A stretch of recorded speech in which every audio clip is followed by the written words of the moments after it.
بسم اللہ الرحمن الرحیم الذی جعل لکم الارض فراشا والسماء بناء وانزل من السماء ماء فاخرج به من الثمرات رزقا لکم فلا تجعلوا للہ اندادا وانتم تعلمون۔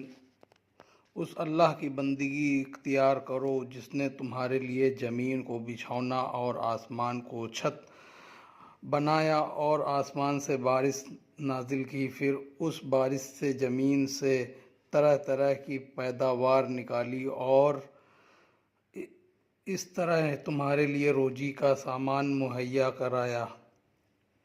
یعنی اللہ نے صرف تم کو پیدا ہی نہیں کیا بلکہ رہنے اور کھانے پینے کا بھی بندوبست کیا، اور تمہیں ان سب کا علم بھی ہے کہ یہ سارا نظام اللہ کا پیدا کیا ہوا ہے، تو وہی بندگی کے لائق ہے۔ تو اللہ کے ساتھ کسی کو شریک مت ٹھہراؤ، اب تمہارے لیے یہ کسی طرح جائز نہیں۔